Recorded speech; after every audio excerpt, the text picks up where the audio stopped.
Dear students, welcome to my class.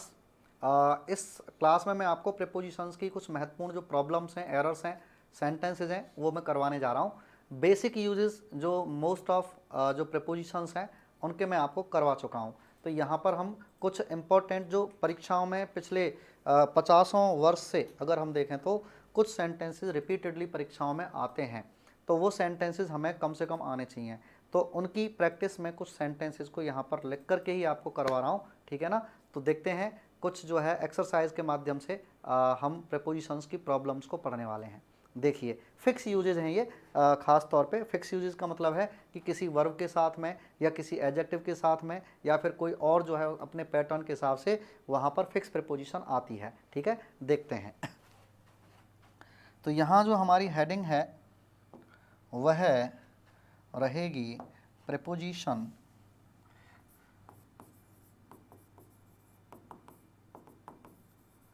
Preposition heading है हमारी, और इसके अंतर्गत हम पढ़ रहे हैं कुछ प्रॉब्लम्स, इम्पोर्टेंट प्रॉब्लम्स और एरर्स।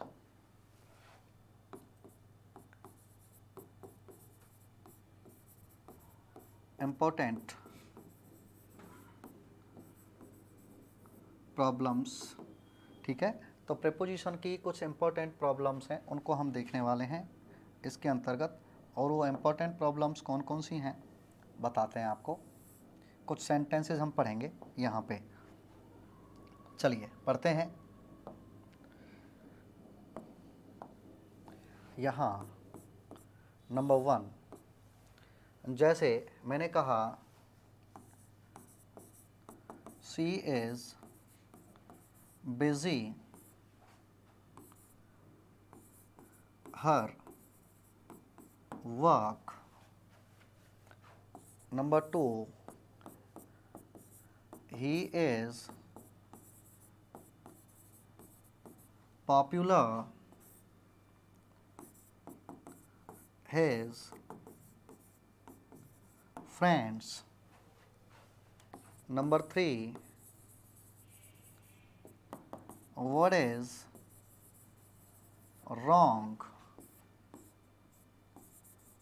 you। इस तरह से ये कुछ सेंटेंसेज हैं जहाँ पर हमें प्रीपोजिशन भरनी है। तो यहाँ इनमें कॉमन जो चीज़ है वो ये है कि इनके साथ हम जो प्रीपोजिशन लगाएंगे वो सब में विथ लगाएंगे, ठीक है। ये आपको याद रखना है।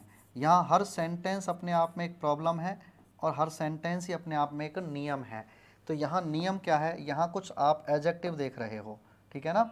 यहाँ पर एडजेक्टिव आप जो देख रहे हैं इसमें बिजी है, इसमें पॉपुलर है और इसमें रॉन्ग है। ये कुछ विशेषण हैं, और इनके साथ में जो एडजेक्टिव फिक्स है वह एडजेक्टिव के साथ में प्रीपोजिशन जो फिक्स है वह है विथ, ठीक है। तो शी इज़ बिजी विथ, है ना, यहाँ पर आपको विथ का यूज़ करना है। पॉपुलर के साथ में आपको विथ का करना है और रॉन्ग के साथ में आपको विथ का करना है, ठीक है। तो ये 3 एडजेक्टिव विशेषण याद रखने। वह अपने काम में व्यस्त है, ठीक है। वह अपने मित्रों में पॉपुलर है, लोकप्रिय है। और what is wrong with you, यानी कि तुम्हारे साथ क्या समस्या है, क्या तुम्हारे साथ गड़बड़ है, क्या गलती है, ठीक है ना। इस तरह का यूज़ हम करते हैं। तो ये 3 जो है हम सेंटेंसेस मैंने आपको बताए हैं। आगे बढ़ते हैं।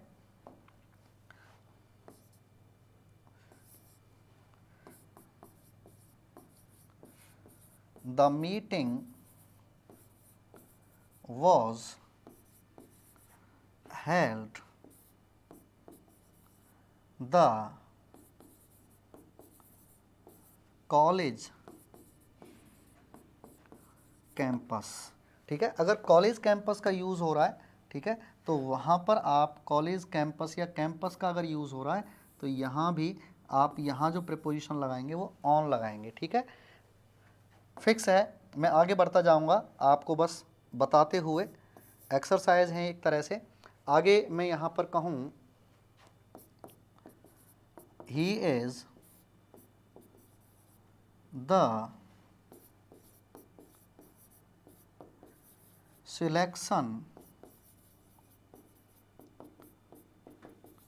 कमिटी, ठीक है। तो वह सिलेक्शन कमिटी का सदस्य है, तो ऑन का प्रयोग होगा, ठीक है ना। सदस्य होने के लिए मैंने आपको बताया था कि किसी भी चीज़ का जो है सदस्य होने के लिए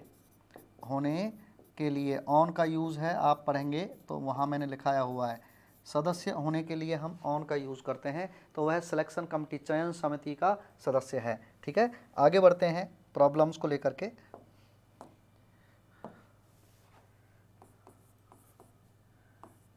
शी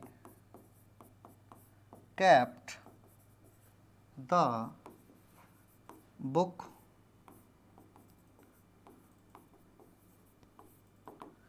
ऑन द शेफ। तो यहाँ पर शेफ के लिए आप जो यूज़ करेंगे कोई चीज़ रखने के लिए, वहाँ ऑन का यूज़ करेंगे। फिक्स यूज़ है, याद रखना है। शेफ माने एक तरह की अलमारी ही होती है। ठीक है, आगे देखें इसमें नंबर 6 पे और प्रीपोजिशंस की जो प्रॉब्लम्स हैं उनको लेकर के। What do you take lunch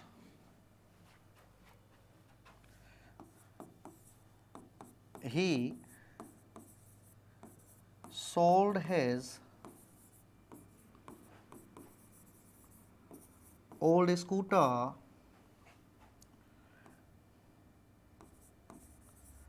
5,000 rupees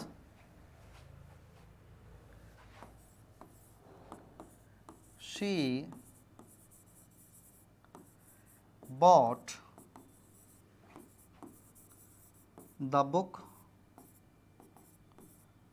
250 rupees. यहाँ पर मैं आपको बता दूँ सेल, परचेज या बाई है ना, इसके लिए जो हम प्रीपोजिशंस का यूज़ करते हैं वहाँ पर हम फोर का करते हैं।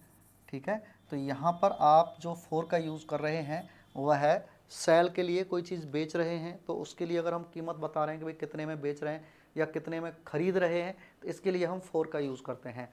और दूसरा आप देखेंगे what do you take for lunch, तो यहाँ कुछ लोग एन का यूज़ करते हैं तो वो नहीं करना है। ठीक है ना, व्हाट डू यू टेक, आप अगर यहाँ एन का यूज़ कर रहे हैं तो एन का यूज़ नहीं करना है, फोर आएगा। ठीक है ना, तो लंच में आप क्या ले रहे हैं, ये फिक्स यूज़ है। इस तरह से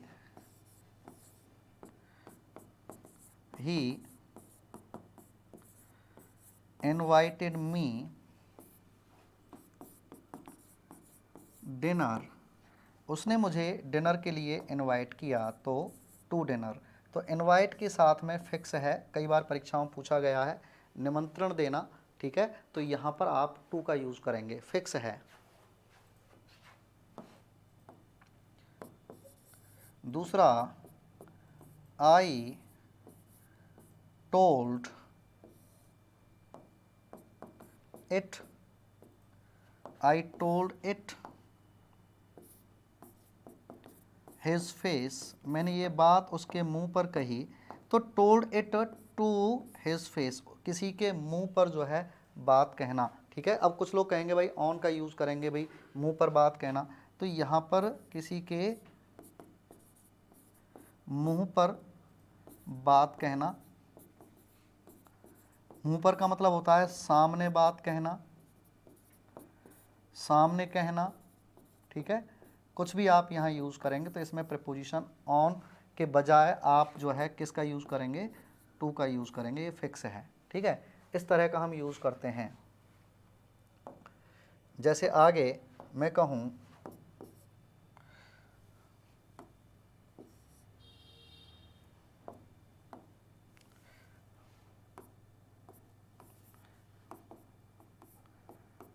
इट इज़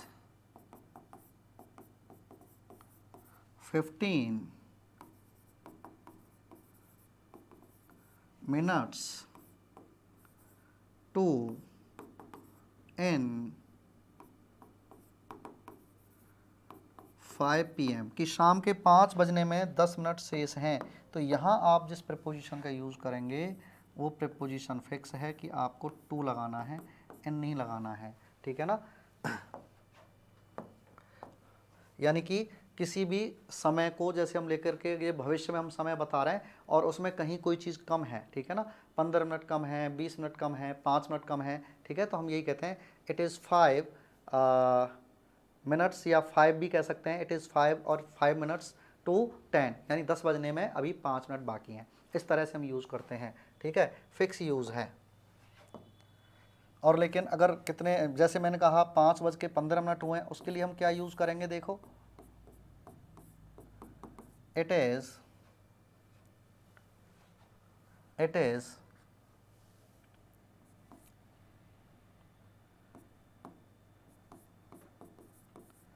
15 past 5 यूज़ कर देता हूँ, 5, ठीक है, या हम ये भी कह सकते हैं, तो इट इज़ 15 पास्ट। तो यहाँ जो आपने प्रपोजिशन यूज़ किया है वो किया है पास्ट, ठीक है ना। तो ये इसका मतलब है कि 5:15 हुए हैं, 15 पास्ट 5, इस तरह का हम यूज़ करते हैं। आगे देखें, और भी यहाँ प्रॉब्लम्स हैं। हाँ, इस तरह से मैं कहूँ, शी fell द रिवर, तो यहाँ पर वह नदी में गिर गई। तो अगर कहीं गतिशील अवस्था में किसी भी चीज़ में अंदर प्रवेश कर रहे हैं तो यहाँ इनटू का यूज़ होगा, रिवर आ जाए या फिर यहाँ पर कोई कुआं आ जाए, कुछ भी आ जाए ना, she fail into the river या इनटू द वेल हो जाए, कुआं हो जाए, कुछ भी आ जाए, उसमें अगर हम गिरने की बात कर रहे हैं तो वहाँ पर इनटू का यूज़ होगा। और देखें, यहाँ पर मैं जल्दी जल्दी यहाँ पर केवल ये एक्सरसाइज है, और एक्सरसाइज में आपको ध्यान रखना है कि किस किस तरह से हमने किस सेंटेंस में किस सिचुएशन में क्या प्रीपोजिशन लगाई है, ठीक है। तो यहाँ पर हमने देखा कि she fail into the river और वेल हमने यूज़ किया है। ऐसे ही मैं कहूँ यहाँ आगे, शी इज़ वीक इंग्लिश,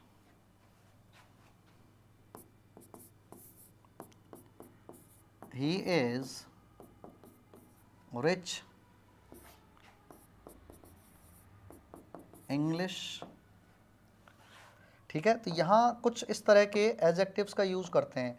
जैसे कोई व्यक्ति, वीक का मतलब होता है कमज़ोर, ठीक है, और रिच का मतलब होता है होशियार, ठीक है। तो यहाँ पर हम ये कह सकते हैं कि पुअर या वीक हम यूज़ कर रहे हैं, या फिर रिच का यूज़ कर रहे हैं, होशियार है कोई। तो यहाँ पर हम जो प्रीपोजिशन यूज़ करते हैं, यहाँ आप करेंगे इनका, कि वह अंग्रेजी में कमज़ोर है, या यहाँ पर हम कहें तो वह अंग्रेजी में होशियार है ना, पुअर या वीक का यूज़ कर रहे हैं। तो यहाँ पर जो हम यूज़ कर रहे हैं, ख़ास तौर पे आपको देखना है कि किस एडजेक्टिव के साथ में कर रहे हैं। यहाँ पुअर के साथ में या वीक के साथ में कर रहे हैं, यहाँ पर हम रिच के साथ में कर रहे हैं। यहीं अगर एडजेक्टिव बदल जाएं तो यहाँ देखने वाली बात है, ठीक है ना। एडजेक्टिव बदल जाएंगे तो यहाँ प्रीपोजिशन भी आप देखेंगे कि बदल जाएगी। जैसे मैंने कहा, ही इज़ गुड, गुड का मतलब यहाँ होशियार से है, ठीक है। या फिर बैड, बैड का मतलब है कि भाई बहुत ज़्यादा, मतलब जो है कमज़ोर है, ठीक है, या होशियार नहीं है, डल है।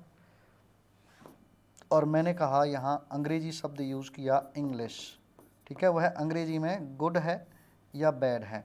और अगर सब्जेक्ट के लिए गुड या बैड यूज़ हो रहा है, यहाँ पर आप ध्यान रखें, गुड यूज़ हो रहा है या बैड यूज़ हो रहा है, ऐसी सिचुएशन में आप जिस प्रपोजिशन का यूज़ करेंगे वह है at. He is good at English और he is bad at English, ठीक है। इस तरह से यहाँ पर हम एट का यूज़ करते हैं। आगे के अगर हम प्रॉब्लम्स को देखें तो आगे देखते हैं।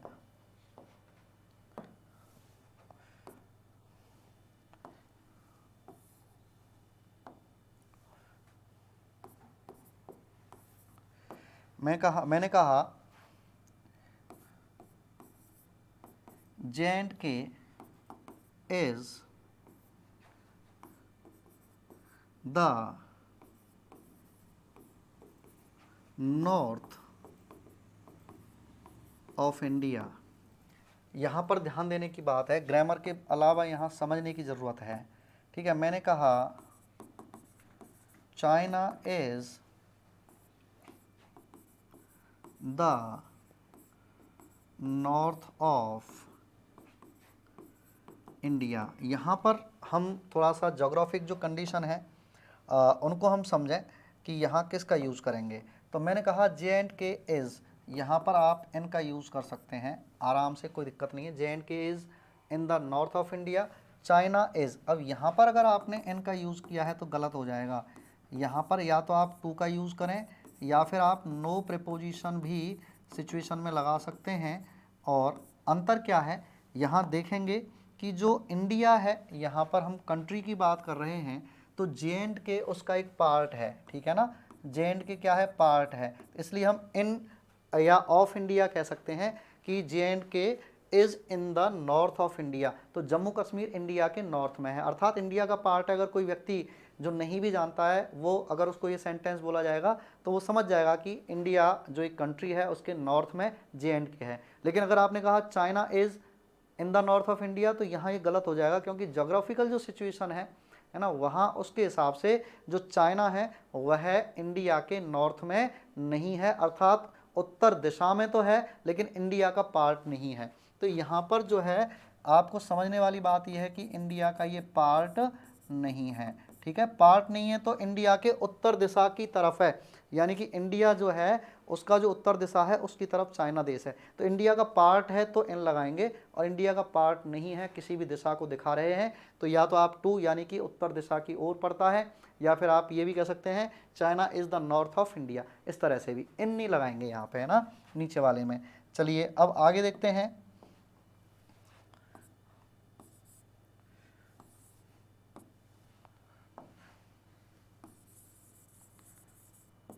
What is the time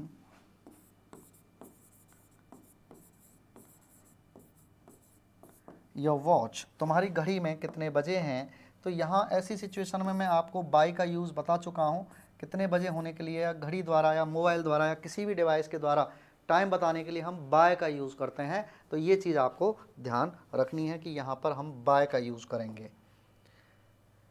आगे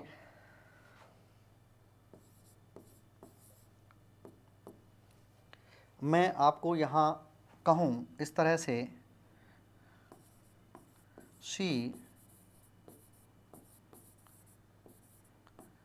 congratulated me my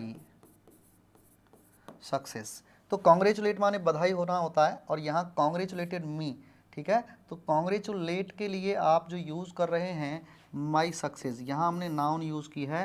तो कॉन्ग्रेचुलेट वर्ब के साथ जो प्रीपोजिशन आती है वो ऑन आती है ना। She congratulated me on my success, ठीक है। ऐसे ही मैं अगर यहाँ दूसरा सेंटेंस यूज़ करता हूँ, यहाँ थोड़ा सा अंतर हो जाएगा।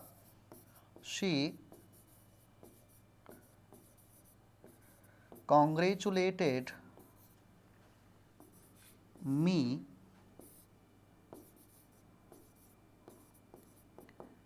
organizing the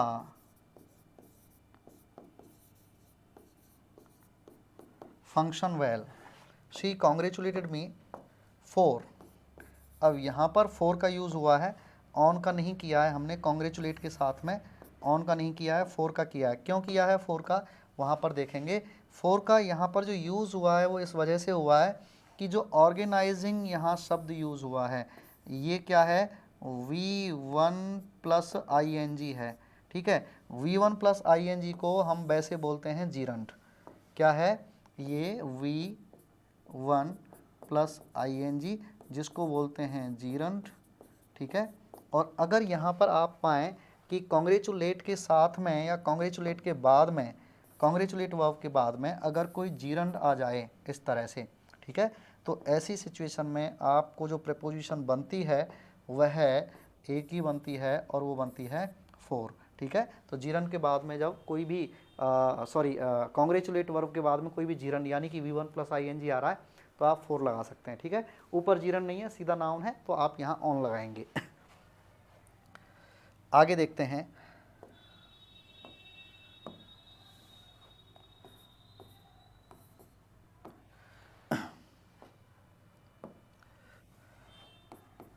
ये इंटरेस्टिंग वर्ब है, he died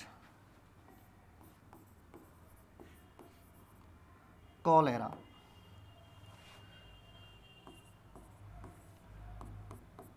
he died hunger, he died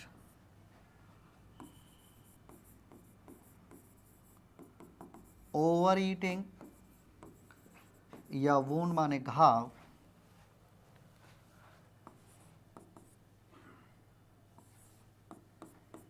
he died war, accident,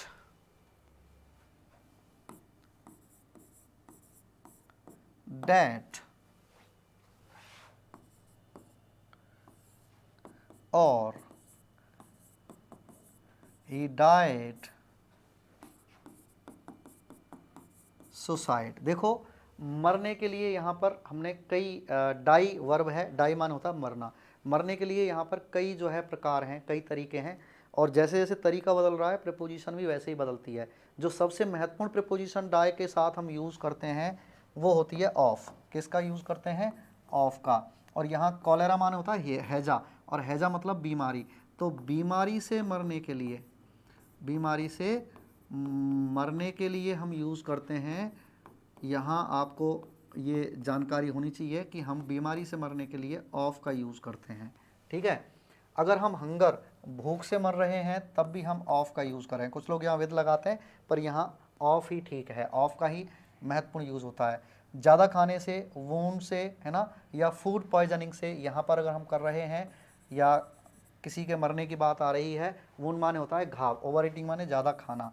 ठीक है, तो घाव, तो इस तरह से हम फ्रॉम का यूज़ करते हैं। कोई युद्ध में मर रहा है, एक्सीडेंट में मर रहा है, डेट माने होता है कर्ज। ठीक है, अगर कोई कर्ज में मर रहा है तो ऐसी सिचुएशन में आप यूज़ करेंगे इनका।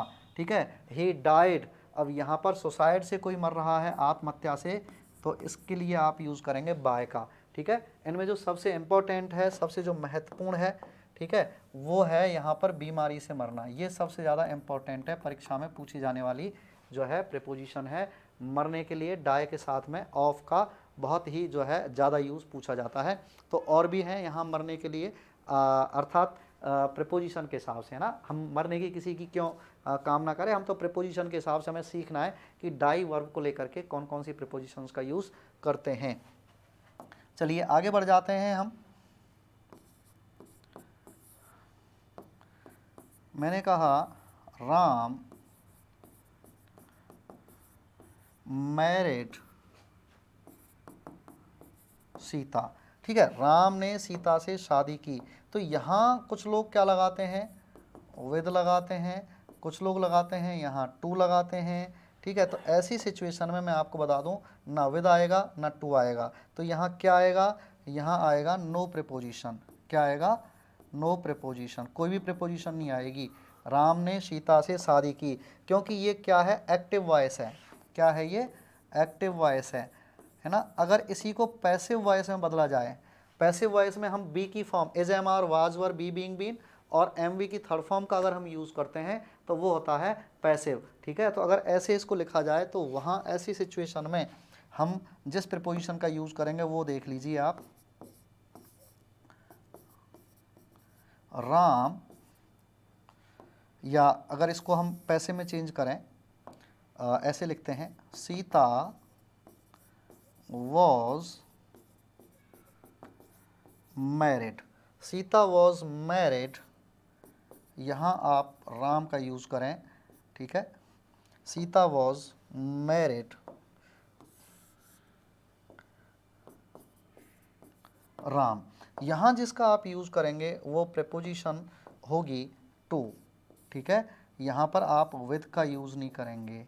ठीक है, यहाँ पर आप और भी कोई प्रीपोजिशन का यूज़ नहीं करेंगे, टू होगी, क्योंकि ये क्या है? पैसिव वॉइस है। कौन सा वॉइस है? पैसिव वॉइस है। अब पैसिव वॉइस में प्रीपोजिशन यूज़ हो जाएगी, क्योंकि कुछ जो वर्ब हैं वह एक्टिव वॉइस में प्रीपोजिशन नहीं लेती हैं लेकिन पैसिव वॉइस में प्रीपोजिशन लेती हैं।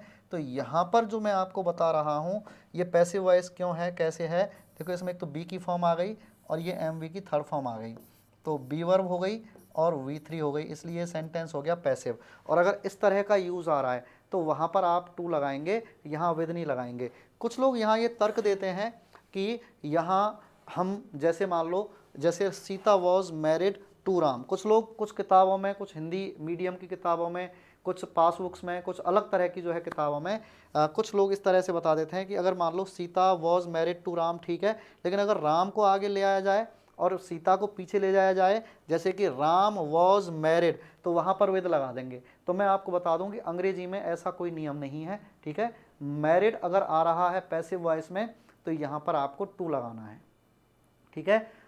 यहाँ पर सीधा सीधा सा पैसिव वॉइस में मैरिड के साथ में टू आएगा और यहाँ पर विद का यूज़ बिल्कुल नहीं होगा, चाहे हम लड़की को आगे रखें और चाहे हम लड़के को आगे रखें, ठीक है, उससे कोई फ़र्क नहीं पड़ेगा, टू ही आना है यहाँ पे, और वो भी किस में, पैसिव वॉइस में, ठीक है। तो ये पैसिव वॉइस में टू ले रहा है, एक्टिव वॉइस में ये वर्ब जो है कोई प्रीपोजिशन नहीं लेगी, तो यहाँ पर सीधा सीधा सा है।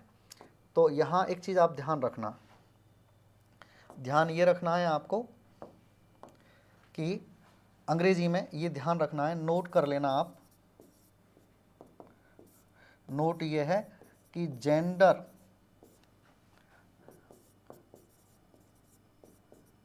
के अनुसार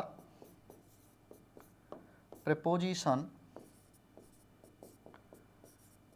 नहीं बदलती।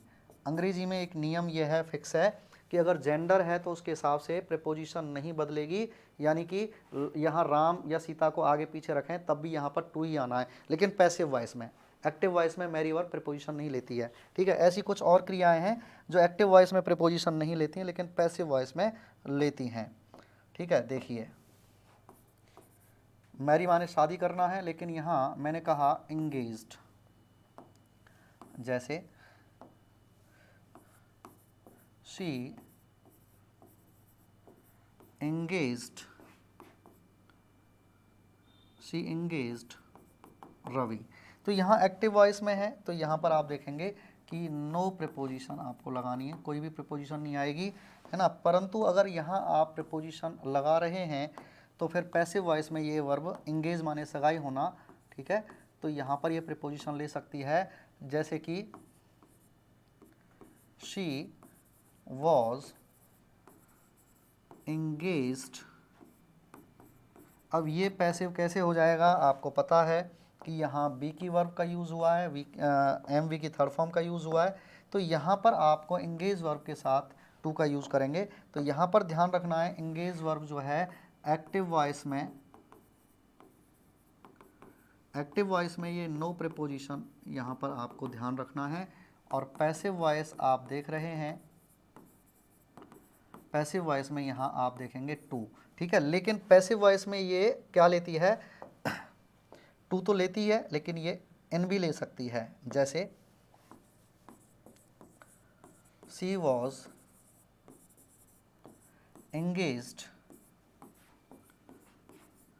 वर्क, ठीक है। मैंने बिजी विद बताया था कि व्यस्त होना, ठीक है, लेकिन यहाँ पर आपको जो यूज़ करना है एन आएगा, ठीक है, क्योंकि यहाँ पर इंगेज का मतलब जो होता है वह है व्यस्त होना है।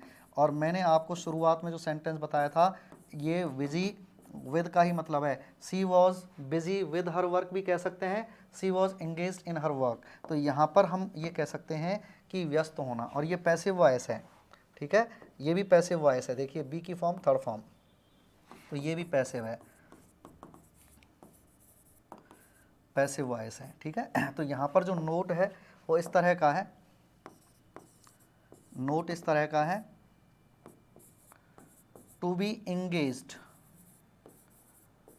टू बी इंगेज्ड, इंगेज माने यहाँ पर व्यस्त होना, ठीक है, या क्योंकि ये बी आ रहा है और एम वी की थर्ड फॉर्म आ रही है, पैसिव वॉइस हो गया, ठीक है, और ये इसका मतलब है व्यस्त होना, ठीक है, टू बी इंगेज्ड, ठीक है। अब यहाँ मैं दोनों तरीके से बता रहा हूँ, ठीक है, व्यस्त होना भी और सगाई होना दोनों के लिए बता देता हूँ, to be engaged, to be engaged, ठीक है। अगर हम कहें टू और मैं शॉर्ट में लिख रहा हूँ समबडी को, है ना, टू समबडी होता है, to be engaged to somebody यानी व्यक्ति से, तो यहाँ पर तो हो गया इसका मतलब सगाई, ठीक है। और टू बी एंगेज्ड, अगर हमने यहाँ यूज किया है प्रीपोजिशन का engaged, to be engaged in, है ना, बिजी के साथ आता है विद, तो टू बी एंगेज्ड हम यूज कर रहे हैं, तो यहाँ पर आ रहा है इन समथिंग, किसी चीज़ में व्यस्त हैं, तो यहाँ पर अर्थात किसी काम में व्यस्त हैं, समथिंग का मतलब किसी चीज़ में अर्थात किसी काम में, तो यहाँ पर आप समथिंग यानी कोई भी, शॉर्ट में लिखा है मैंने समथिंग को STH इस तरह से, तो इसका मतलब होता है व्यस्त होना। तो यहाँ जो हम पढ़ रहे हैं वो है पैसिव वॉइस में, दोनों का ही खास तौर पे किसमें, पैसिव वॉइस में एंगेज वर्ब का जो हम यूज़ करते हैं वो आप देख लीजिए। To be engage to somebody, किसी व्यक्ति के साथ में हम अगर एंगेज हो रहे हैं तो यहाँ पर वो सगाई के लिए आता है, और किसी काम में व्यस्त हो रहे हैं तो वहाँ पर हम देख पा रहे हैं कि यहाँ पर वो इन का यूज़ कर रहे हैं काम में व्यस्त होने के लिए, ठीक है। इस तरह का हम यहाँ पर यूज़ करते हैं।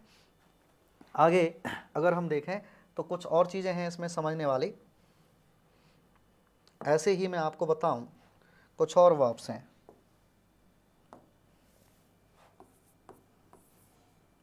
एक्टिव वॉइस में अगर हम देखें, मैं आपको आगे बताऊंगा, एक्टिव वॉइस में, ठीक है। तो जो वर्ब्स हैं अगर मैं कहूं इसके साथ में प्लीज़ किसी को संतुष्ट करना, सेटिस्फाई भी संतुष्ट करना, प्लीज़ माने खुश करना,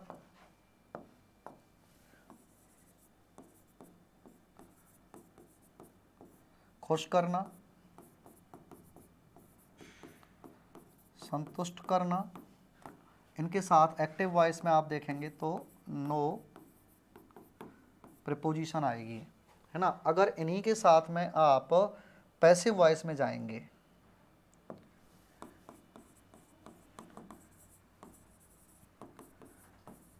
पैसिव वॉइस में जाएंगे तो आपको इन please,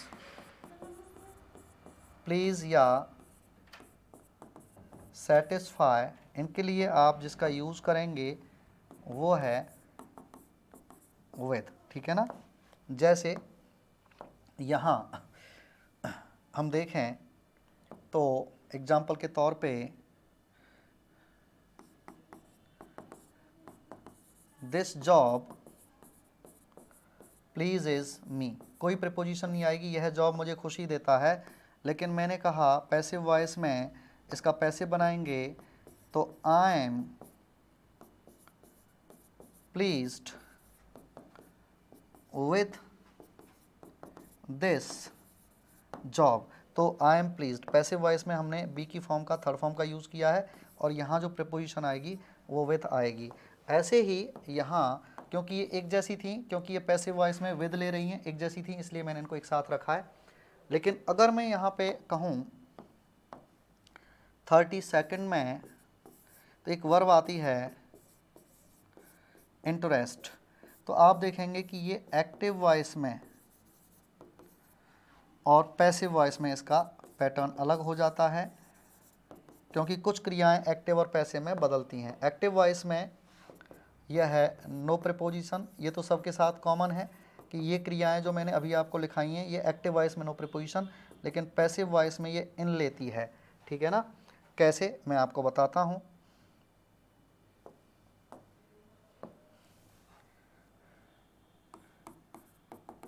this book interest me, ये किताब मुझे रुचि देती है, इसमें कहीं कोई प्रीपोजिशन नहीं आएगी, ठीक है। लेकिन मैंने कहा इसका पैसिव बनाया I am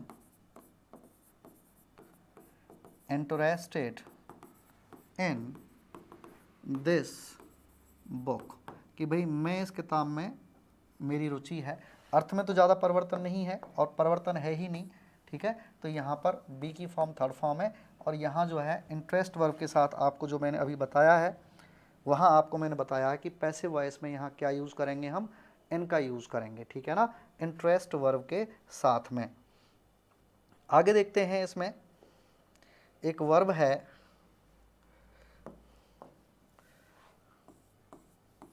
resemble, she resembles her mother, कि वह अपनी माँ पर गई है। तो रिजेंबल के साथ में याद रखना आपको नो प्रीपोजिशन लगानी है, ठीक है ना। कुछ ऐसी वर्ब हैं फिक्स हैं कि जिनके साथ में कोई भी प्रीपोजिशन नहीं आएगी। रिजेंबल का मतलब होता है किसी के अनुरूप होना या किसी के ऊपर जाना। दोबारा लिख देता हूँ, she resembles her mother.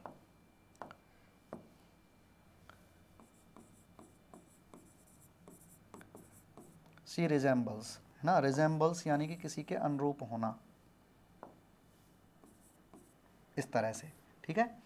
She resembles her mother, तो इसके साथ में कोई प्रीपोजिशन नहीं आएगी। रिजेंबल माने किसी के ऊपर जाना, जैसे उसकी माँ की नैन नक्श जो भी हैं, आँख नाक कान चेहरा, तो उसकी माँ पर गई है, अर्थात उस तरह से, है ना। तो किसी भी रंग रूप में, है ना, नैन नक्श में अगर कोई किसी के अनुरूप होता है, जनरली ये हम ख़ास तौर पे हमारी जो वंशावली होती है, हमारा जो पेरेंटेज होता है उसके अंतर्गत होता है ना। हमारे जो ब्लड रिलेशंस हैं उनके साथ में हमारी जो समानता है, चेहरे को रंग रूप को देख करके हम जो करते हैं उसके लिए रिजेंबल वर्ब का यूज़ करते हैं, ठीक है।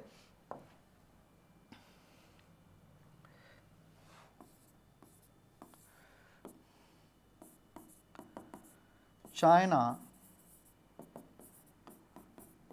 अटैक्ड इंडिया, यहाँ दो क्रियाएं हैं जो अटैक के लिए हम यूज करते हैं, ठीक है। अटैक्ड इंडिया इन 1962, यहाँ पर दो क्रियाएं हैं, अटैक क्रिया है और इसका ही पर्यायवाची है दूसरा इन्वेडेड। इन्वेडेड यानी कि आक्रमण, ठीक है, किया, आक्रमण किया, ठीक है, यहाँ भी आक्रमण ही है। तो यहाँ पर जो है कुछ जगह कंडीशन हमें ये देखनी है, अटैक्ड। तो यहाँ जो अटैक है वो क्या है ये देखना है हमें। तो अटैक जो यहाँ पर यूज़ हुई है वो है ख़ास तौर पे इनका यूज़ हुआ है वर्ब के रूप में। और अगर ये वर्ब के रूप में अटैक और इन्वेड क्रिया यूज़ हो रही हैं तो ऐसी सिचुएशन में आप यहाँ पर नो प्रीपोजिशन का यूज़ करेंगे, नो प्रीपोजिशन, ठीक है। लेकिन अगर इसी अटैक को आप नाउन में बदल दें या इन्वेड को नाउन में बदल दें तो यहाँ पर प्रीपोजिशन आएगी। और कौन सी आएगी देखिए, जैसे चाइना हैड एन अटैक। अब यहाँ पर ये नाउन में कैसे बदली है, ठीक है, क्योंकि इसके साथ में आर्टिकल का यूज़ हुआ है और आप जानते हो कि आर्टिकल का यूज़ किसके साथ में होता है, नाउन के साथ में होता है, ठीक है। तो चाइना हैड एन अटैक या फिर एन इन्वेजन, इन्वेजन, ठीक है। अब ये नाउन है क्योंकि यहाँ पर इनका जो यूज़ हुआ है आप देख लीजिए, इनके साथ में आर्टिकल का यूज़ हुआ है, आक्रमण, दोनों का अर्थ बिल्कुल एक है। तो चाइना हैड एन अटैक और एन इन्वेजन, ठीक है। अब यहाँ पर आप प्रीपोजिशन का यूज़ कर सकते हैं, इंडिया इन 1962। यहाँ पर आप जो प्रीपोजिशन का यूज़ करेंगे वो करेंगे ऑन का, क्योंकि यहाँ इन्वेजन भी नाउन है और अटैक भी नाउन है और इसका पता चल रहा है इसके साथ दिए हुए उस आर्टिकल से जो यहाँ इनके साथ आया है, ठीक है। और यहाँ पर सीधे सीधे ये वर्ब थी, तो अटैक और इन्वेड अगर ये वर्ब के रूप में आ रहे हैं तो इनके साथ में हम कोई भी प्रीपोजिशन का यूज़ नहीं करेंगे। और अगर इन्हीं को नाउन के रूप में यूज़ किया जा रहा है तो आप देख पाएंगे कि यहाँ पर हम इनके साथ में प्रीपोजिशन ऑन का यूज़ कर रहे हैं, ठीक है। तो अभी हम इस वाले पार्ट में मैंने आपको 35 जो प्रॉब्लम्स हैं ये करवाई हैं। आगे की प्रॉब्लम्स जो है वो मैं आपको आगे वाले पार्ट में करवा रहा हूँ, क्योंकि प्रॉब्लम्स जो एक्सरसाइज है उसके रूप में मैं आपको करवा रहा हूँ। तो ये सारी चीज़ें आपको अभी 1 या 2 क्लास में हम लगभग इनको कंप्लीट कर लेंगे और फिर नेक्स्ट जो है हम आगे का टॉपिक कंटिन्यू करेंगे। धन्यवाद।